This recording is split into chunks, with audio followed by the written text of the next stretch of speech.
It all started on a cold, rainy night.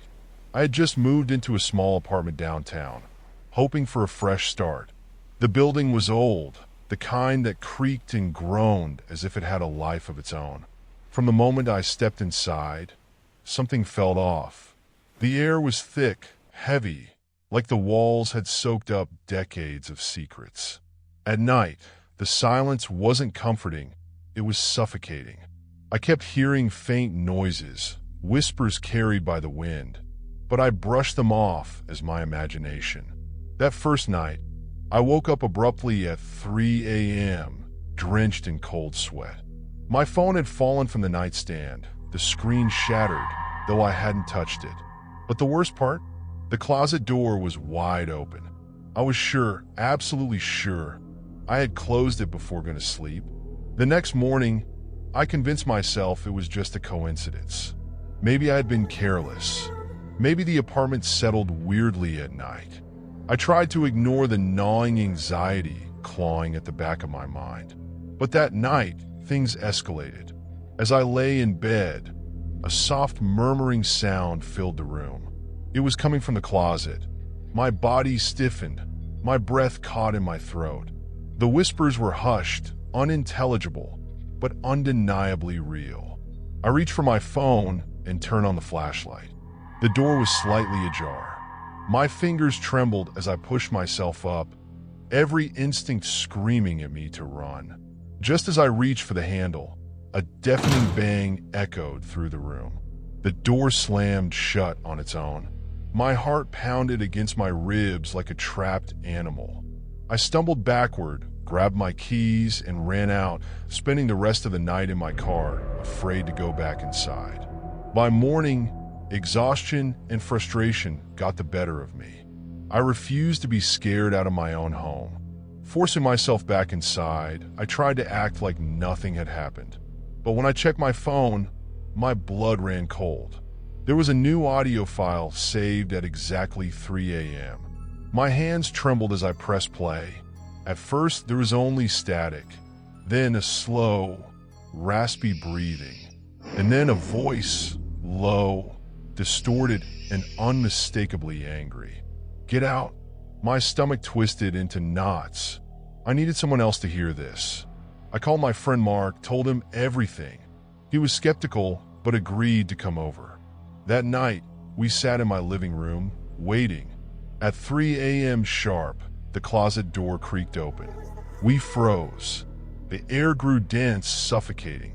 And then, from the darkness inside the closet, a whisper slithered through the silence. "You're not alone."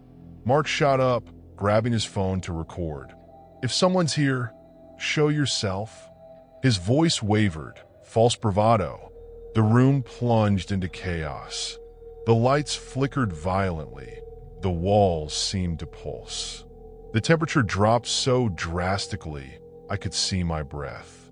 The whispering turned into an unbearable cacophony, voices overlapping, growing desperate. Then, a force yanked Mark's phone from his hands and sent it flying across the room. He let out a strangled scream. The closet door slammed shut with a force that shook the floor. We didn't wait to see what happened next. We bolted out of the apartment, hearts pounding, gasping for air. The next morning, I contacted the landlord, demanding an explanation. His expression darkened. "You're not the first to complain about that apartment," he admitted. "A man named Daniel used to live there, until he vanished. No one knows what happened to him." I didn't need to hear more. I packed whatever I could fit into my car and left, never looking back. But I couldn't shake the feeling that I had escaped something far worse than I could comprehend. Before I left town, I did some research.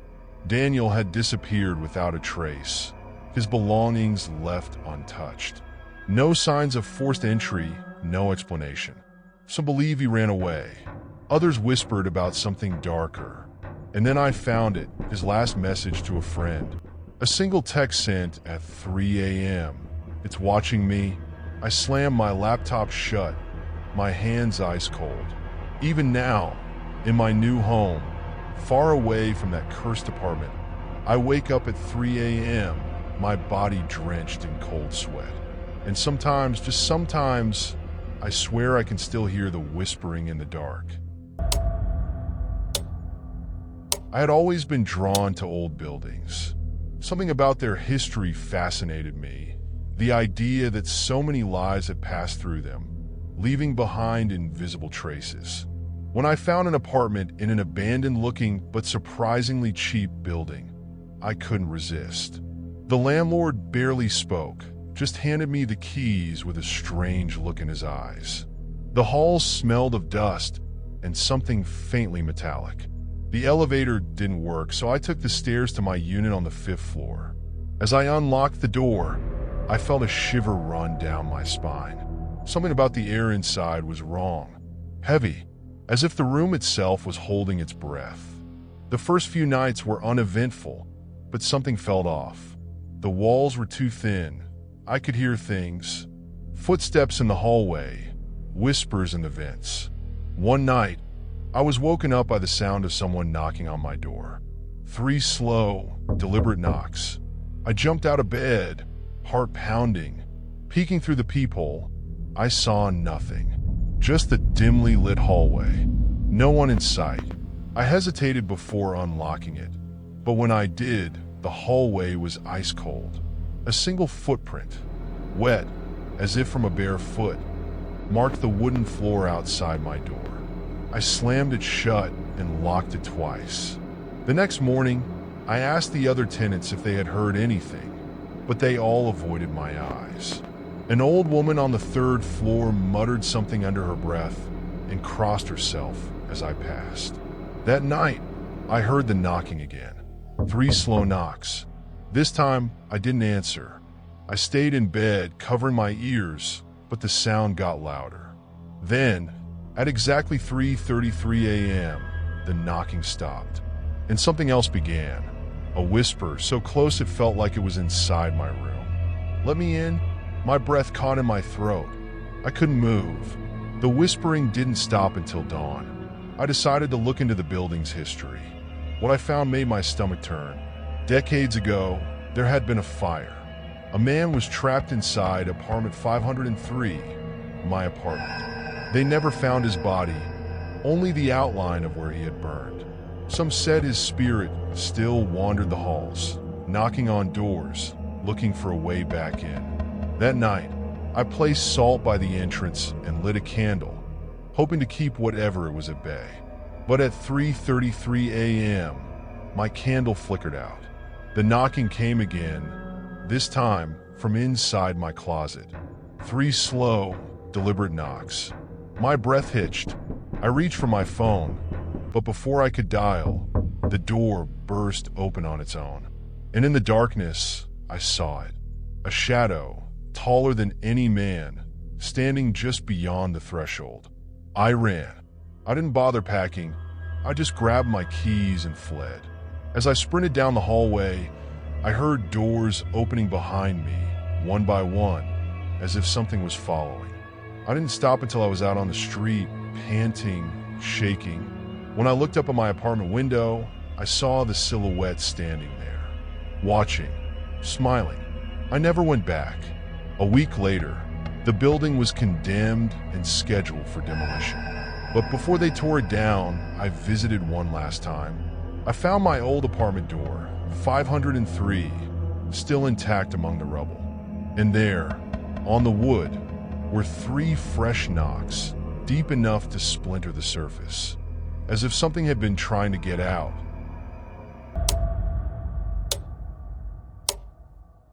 I had just moved into a decrepit apartment building on the outskirts of town. The rent was suspiciously cheap, but I didn't question it.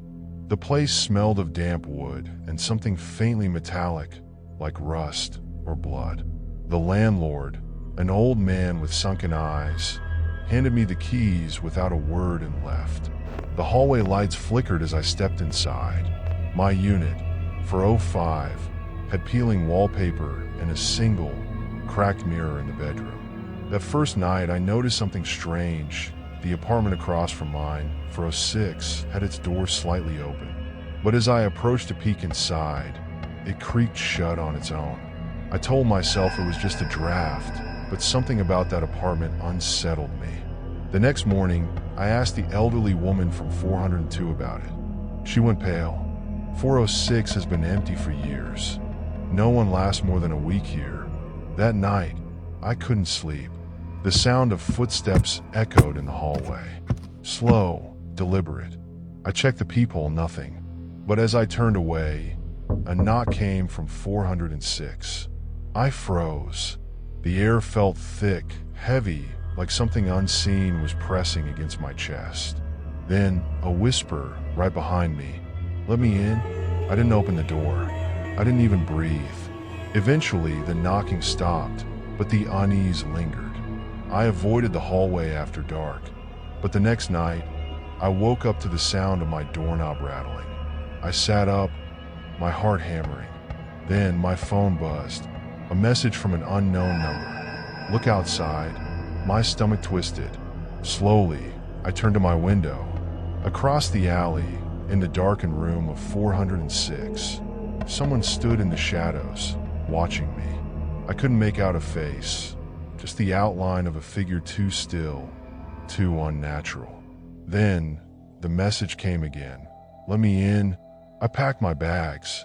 I didn't care about the lease. I had to leave, but as I stepped out into the hallway, the door to 406 was wide open. A gaping black void. A chill ran through me. Against my better judgment, I took a step closer. The smell of rot and something sickly sweet seeped into my nose. Inside, the walls were covered in deep scratches, as if someone had clawed at them desperately. And in the center of the room, an old mattress with deep, dark stains. Then, a sound, a wheezing breath from the corner. I turned my flashlight toward it, and for a second, I saw it. A twisted figure, unnaturally thin, its face an empty void. And then it lunged. I don't remember escaping. I only remember waking up in a hospital bed, my body covered in bruises.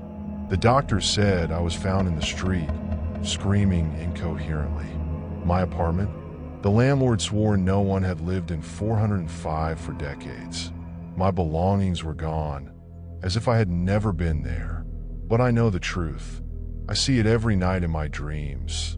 The door to 406, always ajar, waiting. And sometimes, when I wake up, my phone buzzes with a message from an unknown number. "Let me in."